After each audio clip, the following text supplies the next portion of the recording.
True North Homeschool Academy, and I'm here tonight alone. I've been here since the middle of June, live on Facebook at 6 p.m. Sundays through Thursday through half of June, most of July, and part of August, doing a Meet the Teachers event. And so I hope you've had a good time meeting our teachers, getting to know some of our classes and what's behind True North. I am the director of True North Homeschool Academy, and we have K through 12 live online classes. They are a small group, they're dynamic, interactive, and a lot of fun. I'd love to answer any questions that you have about our classes, clubs, the mom support, testing, or advising. Feel free to message me, or you can tag me in this live. But tonight and this week, we are going to do a Getting Started with Homeschool series. And one of the things that I've noticed as I've been perusing Facebook pages and groups, and as people have commented and responded in ours, is just this ongoing query of how do I get started with homeschooling? Other questions have come up, and we're going to address those throughout the week. Now, tonight is 6 p.m., but Monday, Tuesday, Wednesday, Thursday, we're going to be meeting at 2 p.m. Central Standard Time, and I'll be going live on this page, and we're going to talk about accreditation, we're going to talk about socialization, and other important topics to homeschooling. So I hope you join me for the rest of the week. But tonight, we're going to start out really simply and talk about how to get started with homeschooling. And if you missed this live, feel free to watch it here. We'll post it over on the YouTube channel, True North Homeschool Academy YouTube channel as well. If you have any questions, please feel free to put a question in the comments, and I'll try to keep an eye on those as we go. So the simple answer about how to get started with homeschooling is, everybody knows it's a cliche at this point, just do it. But that might seem a little simplistic. So I'm hoping to give you some really pragmatic tools and tips as we go through this little info meeting tonight, so that you can get started with a little bit more confidence. Like anything, as you're learning, it's difficult and overwhelming at first, and as you do it more and more, you gain, you just gain information and knowledge and fluency in what you're doing. So as you homeschool, of course, it just gets easier, and you have a little bit better idea of what to focus on and what to let go of. But I would say with homeschooling, because you have people involved and people you care very passionately about, every homeschool year is a different season. You have kids who know different things. You might have discovered challenges or learning disabilities. Your situation might have changed. You might have gone from working full or part-time to being home full-time, or vice versa. You might have added a baby. There's all sorts of things that happen in the life of a family that just create this ongoing dynamic thing. And so even when you have it figured out 1 year, expect something to come along that you need to regroup and learn from. So how to get started with homeschooling. Let's start in with a really basic thing. Find out the homeschool laws in your state. And this goes for anybody who is working with an academy, even in an accredited online academy. You still are considered a homeschooler by your state.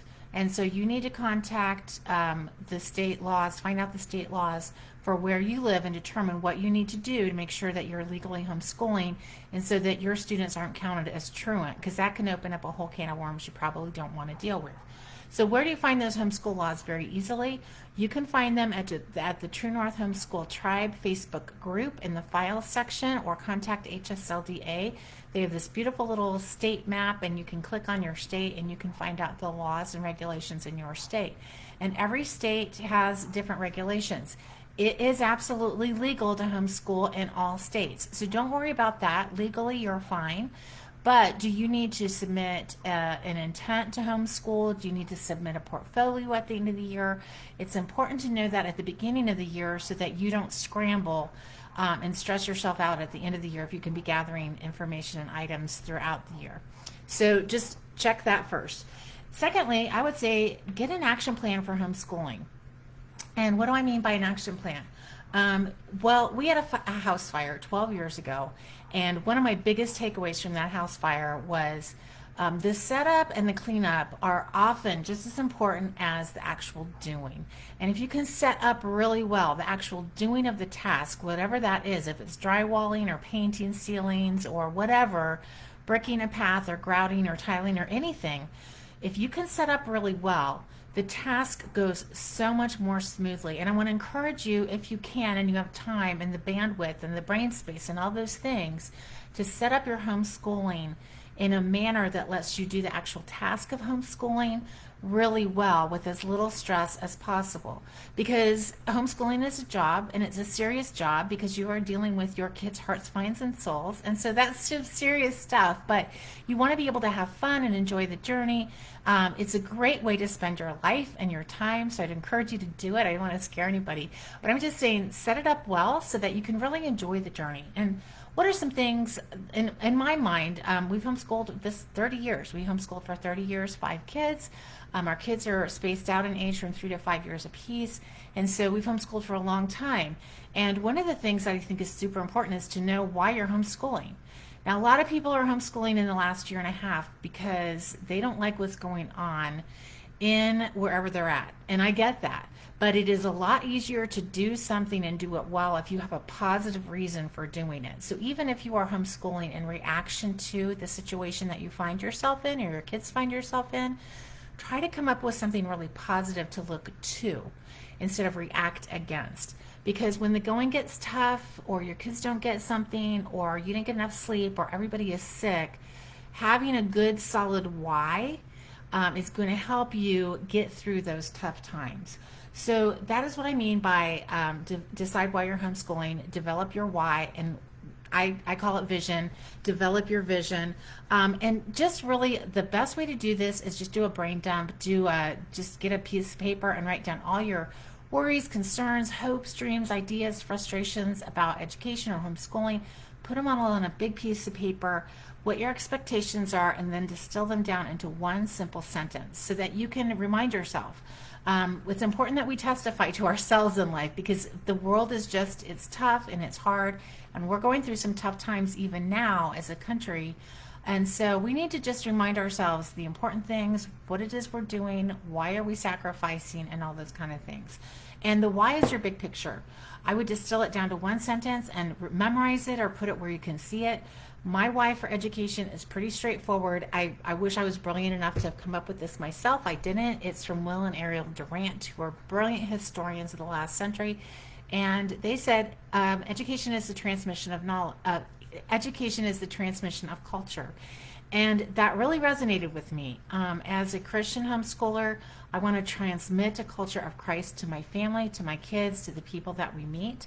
And does that mean I'm going to do it perfectly or even half perfectly? No, not at all. I'm going to fail and make mistakes, as every human does. But that is the guiding principle in our homeschool. Education is a transmission of culture, and that is a guiding principle for what we do at True North Homeschool Academy as well. But I would encourage you guys, get your why, get your vision.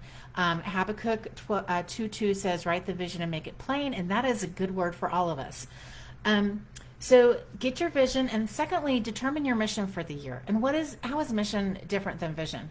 Well, this is what will you get done. Vision is your big picture, why am I doing it? Mission is what am I going to get done? And this is different than goals, which are specific and actionable ways to get done what you want to get done.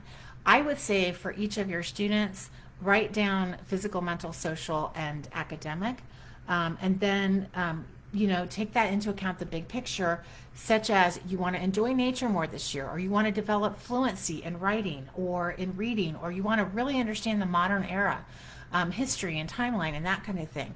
From your mission for the year, you can then go into choosing curriculum and setting goals for the student. I like to choose curriculum based on my goals. Your goals should be SMART goals: specific, measurable, actionable, realistic, and timely. These are the small goals, the incremental steps necessary to complete the bigger mission, right? And goals such as develop literacy, well, you're going to go from fledgling reader to someone who can read at third grade level. Enjoy nature regularly. You might want to go on nature walks every other week. Taking your nature journal, etc. So these are the little bits that are going to take you to the bigger mission. We're going to come back to choosing curriculum in just a minute, because I want to address something that a lot of homeschoolers don't take into account when they're first starting out and easily get bogged down into, and that is managing your home. Because when you are home all the time, you have people in your home making messes all the time. And so, I just remember when I was growing up, we had three teenagers at the same time, and we had white carpet, and our house was spotless almost all the time, because we all got up and left in the morning. We had after school activities. We were working on the weekends and all that kind of stuff, and so people weren't in the home as much. And with homeschooling, you're all home eating and living and talking and breathing and bringing mud in and all those kind of things. So let's talk about successfully managing your home while you homeschool. And in my mind, that comes down to three things: time management, household management, and homeschooling. So time management, one of the things that we did, we had, like I said, our kids were spaced out in age. And so one of the things that we started doing years and years ago was a weekly family meeting where we would all get together with our daytimers and talk about who was going where, when, who was going to take them, who was going to pick them up, and just managing the week together. And you can do that for the month or the quarter, however you want to do it. We have some trips coming up, so we're all talking about who's going to be where, when, and who's making sure that we have a place to stay when we get there, etc. Then I also, once my kids got a certain age, I met with them once a week with their daytimer and just helped them understand how to set a schedule and how to manage their time, because most kids don't take into account the to and fro that goes with an activity. For instance, my son did karate for several years through high school, and so he would put down the 6 to 7 p.m. karate lesson, but he failed to put down the half-hour trip there, the half-hour trip back, the shower before, the snack before, the shower afterwards, the snack before, the meal afterwards. So it was like more of a 2.5 hour kind of thing. He always failed to put down Wednesday night church and youth group and then Sunday activities. So our kids, they understand the rhythm of our family life, probably if they have developing executive function skills that are fairly normal, but make it intentional for them. And I would suggest sitting down with them and having a weekly scheduling meeting with each child individually, particularly as they get into the junior and senior high school years. And for kids who are doing outsourced classes, they might not understand how to back up an assignment. So for instance, if they have a project due or a presentation due in 2 weeks, they might not understand that they need to go, okay, by the Wednesday, if I have to do the presentation on Friday, by Wednesday I should have this amount of work done. How am I going to get that there? Well, I'm going to have to back up a couple more days and start doing research and writing and that kind of thing. So those weekly meetings are a great time for you as an adult to just help your kids start thinking on a broader level and developing those executive functioning skills. Daytimers are a great tool to help you resource your kids as developing young adults. I would also say, I would just suggest having a daily gathering time for all the kids in your home. That can be a morning basket. We love Pam Barnhill resources. You can create your own morning basket or a daily gathering time. It doesn't have to be a morning basket. You can read together out loud after lunch or have a regular tea time or whatever. But I noticed, especially as the kids got older, that they were so busy with their own things, it was just really easy for everybody to go off into other parts of the house and not see each other throughout the day, which sounds funny because you're all at home homeschooling, right? But having a daily gathering time, even if it's lunchtime where you just sit and chat and eat together, those times of fellowship are so important for our kids. So I would just encourage you to try to do that during the day. And then we really like to schedule our homeschool days with skill-based studies in the morning and content-based studies in the afternoon. And I'm going to tell you what I mean by that. So skill-based studies would be those things that are measurable skills, that like more hard skills, like math, like Latin, like grammar, the things that are like incremental and build on each other that you can measure and say, okay, so you now understand fractions. And then content is more what I would say like literature studies or Bible reading, history reading, and that kind of thing. And so, of course, some subjects they're in both, they're content and skill. But that for us was just an easy way to break up our day, is to do skills in the morning while our kids' brains were fresh from sleeping and they'd had a good breakfast and been outside for a few minutes. We would do math, maybe Latin, etc. We would do our morning basket where we had some memory work, and then we do more content-based, like the reading and the literature, in the afternoon. So that's just one thing that we did that was really successful over the years. Okay, so let's talk about household management. And this is a biggie because if you're a homeschool mom, you're busy. Homeschooling is actually a job, and you don't hear that too much in the homeschool world. But I try to tell people all the time, like, it is a job. Like, you are giving up some things to do this thing. You're giving up money and pay probably, and a lot of us are working while we homeschool. And so this is something, again, we take it seriously, but we want to have fun with it. But household management is an important thing to think about. And I would really encourage you guys, as you're getting started with homeschooling, to really make a plan for both the laundry and the food. And don't be surprised by things that keep happening over and over. People wear clothes and they get dirty. People keep eating. So these are things that you know are going to happen every day on a regular basis. And so make a plan for them. Housework is a job. Homeschooling is a job.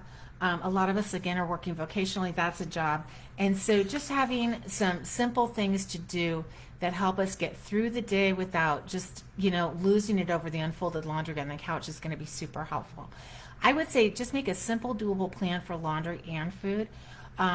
Be seasonal, and just think, you don't have to have everything all squared away with really complicated plans.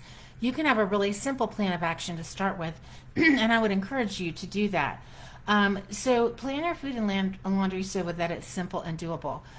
With laundry, I would just encourage you to wash, dry, fold, and put away the laundry, and do it.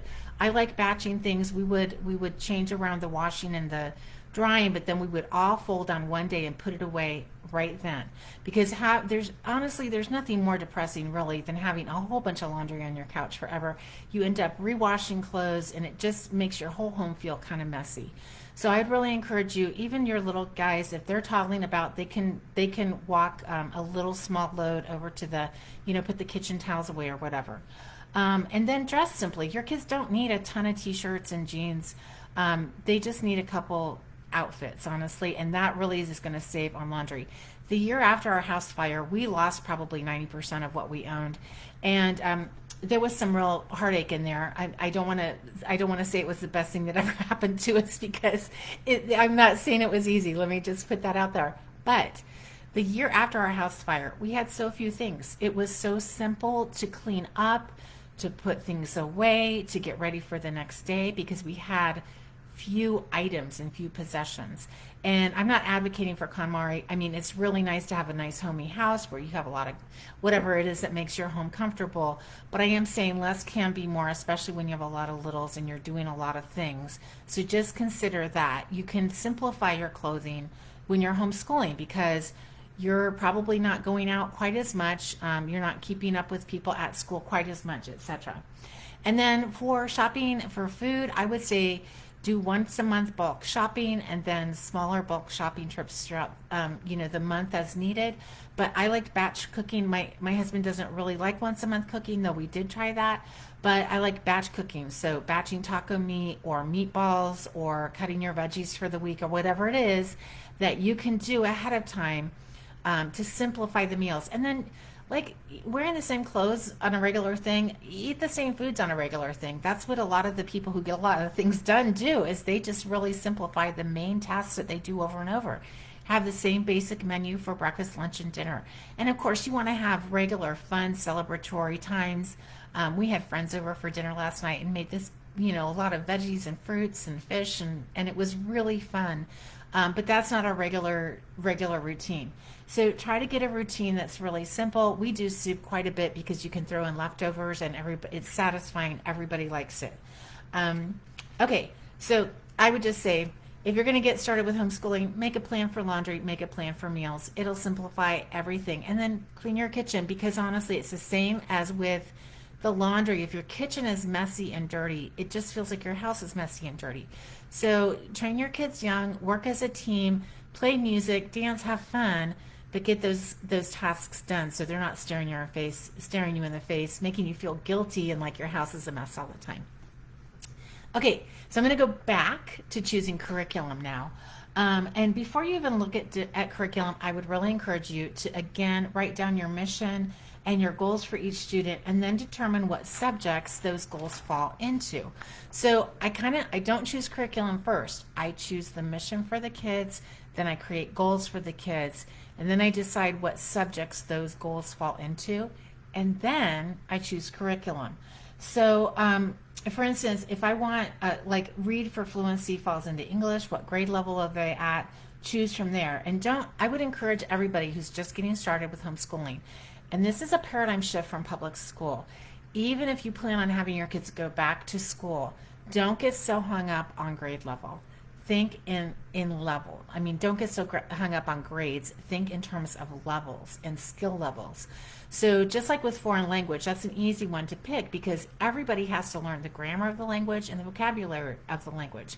But it is the same for every single subject. So for math, you need to know addition, subtraction, multiplication, and division before you can move on to fractions, decimals, percents, before you can move on to pre-algebra, before you can move on to algebra. So think about it in terms of that for every subject, and then you can just really focus on what your kids need by skill learning and acquisition. You don't have to get so hung up on what grade they're in. And look, I get it. If your kid is 15 and you feel like they're supposed to be in 10th grade and they still are struggling in reading or writing and 5th grade curriculum is the best fit for them, that can be really stressful as a parent, but it's going to be helpful to your student in the long run to focus on their level. And if you need help with any of that, we have academic advising and special needs academic advising, and we'd love to chat with you about any of that. But let's go back to choosing curriculum. So as everybody knows, there are thousands of curriculums to choose from. It's a billion-dollar market. Some of the curriculum is absolutely beautiful and brilliant. I was a curriculum reviewer for years, and I love curriculum. I love looking at it. I like checking out all the bells and whistles. I like writing about it.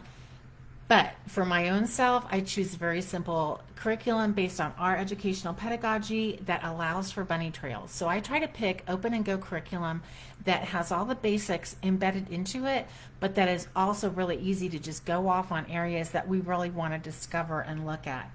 I have either been working while I've homeschooled or I've had a house full of kids while I've homeschooled. And so both of those situations made it really imperative that we had curriculum that I could just pick up and loop. Like, where did we stop? We can just pick up and go from there. We're not on a really strict 5-day a week. We have to get this done, and if we don't, we're behind.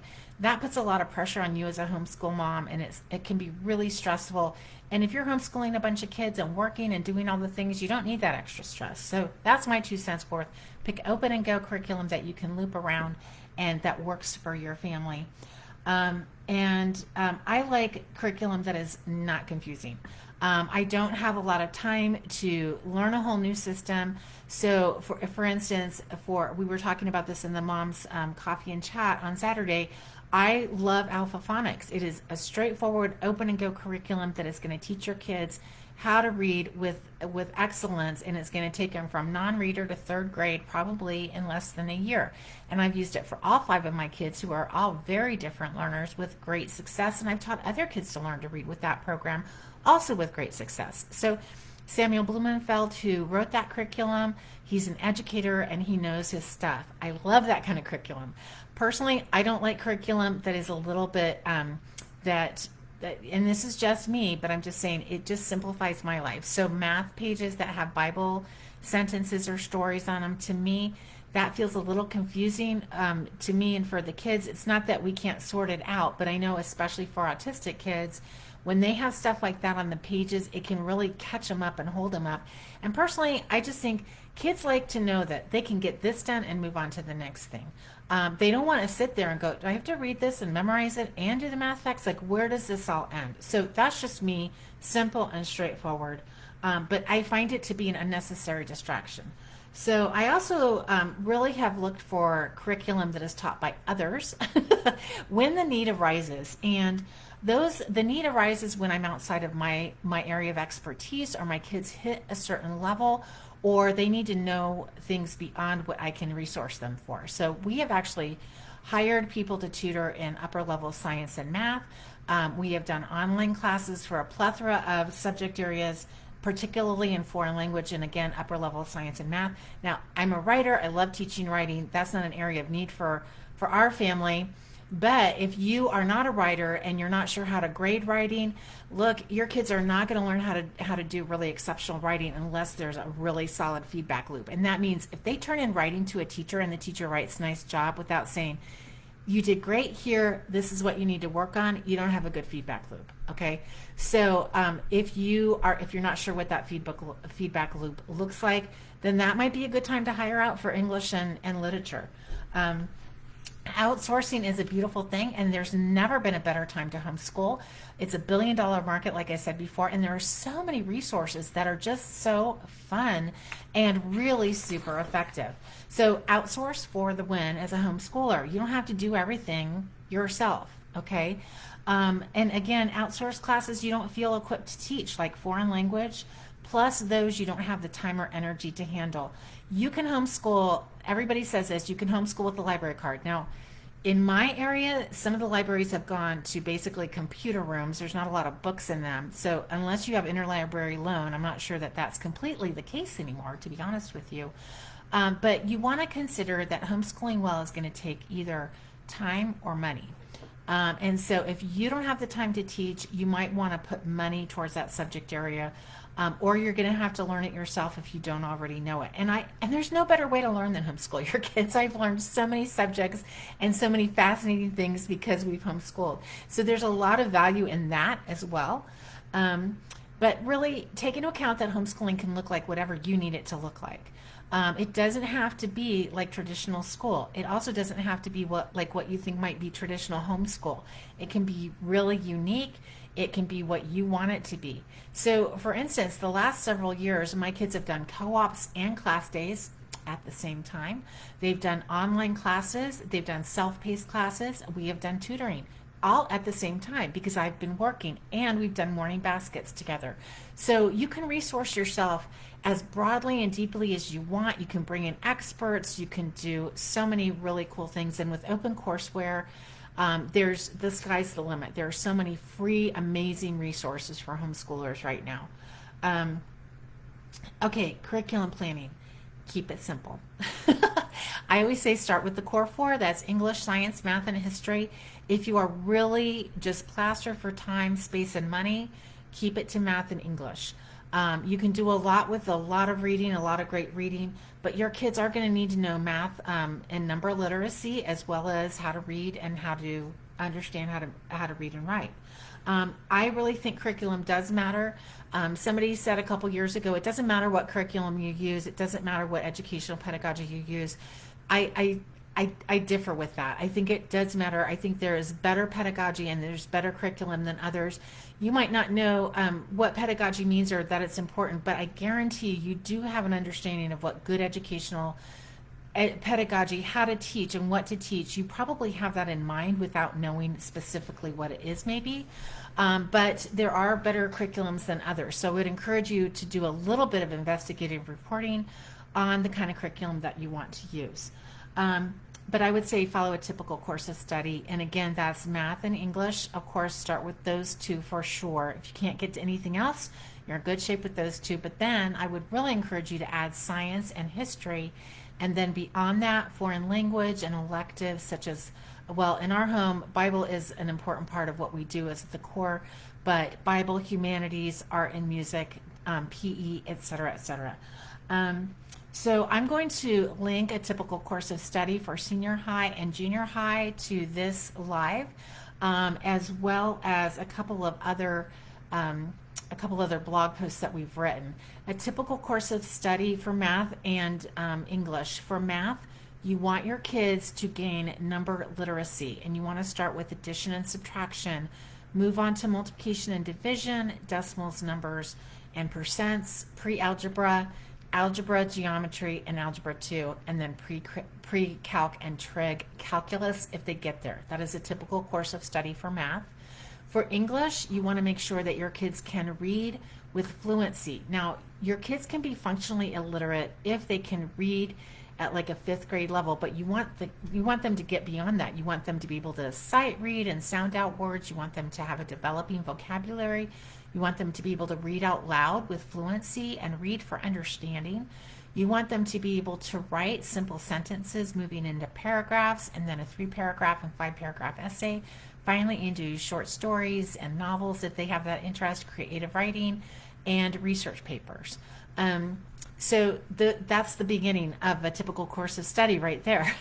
And then with history, you want to start with timelines and circumstance. What was happening at the same time around the world?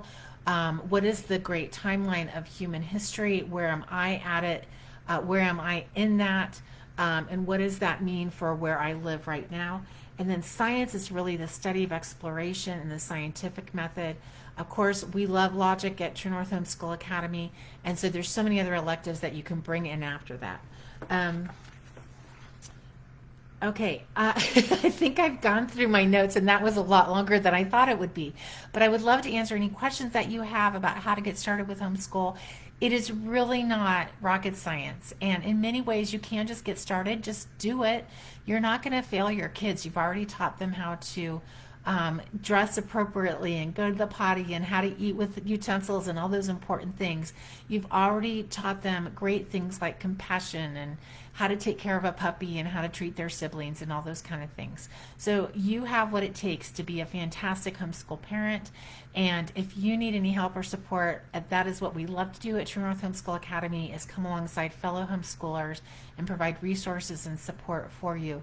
So we do offer academic advising, SPED, NCAA, as well as general advising for college-bound or vocational students. We also have a testing that we use, the performance series test. It is reliable and valid, and it tests by individual abilities as well as grades. We do have a special needs program and various classes that are specifically geared towards non-traditional learners. We've had several questions. Can you handle gifted kids? Yes, we can do that too. And then we do have a mom's membership. We have several events for moms that are live on Zoom every single week, and kids clubs also live that are a little bit different than our classes. But the bulk of our program is really K through 12 live online small group dynamic interactive classes that are really designed to engage, inspire, and delight your kids with world-class teachers. So if you have any questions about that, we would love to answer them. Again, I will be here all week at 2 p.m., not 6 p.m. Monday, Tuesday, Wednesday, and Thursday to talk about accreditation, socialization, will my kid get into college, and other questions that we find are really common when people are getting started with homeschooling. So again, if you have any questions, I'd love to answer them for you. Head on over to the True North Homeschool Tribe. There's a lot of people over there that would love to jump in on the conversation as well. And I'm going to post some links for you here about a typical course of study. And I think that's it for tonight. So you guys, I hope you're having a great summer day and look forward to this week. For those of you who have already enrolled in True North Homeschool Academy classes, we have junior high parent orientation on Monday and junior high student orientation on Tuesday. And then on Thursday and Friday, we have international student parent orientation on Wednesday and international student orientation on Thursday. So it's going to be a busy week at True North Homeschool Academy. Registration is open. We are still taking registrations and enrollments for classes, and it is really going to be a great year. Thanks for joining me tonight, you guys, and I will see you tomorrow.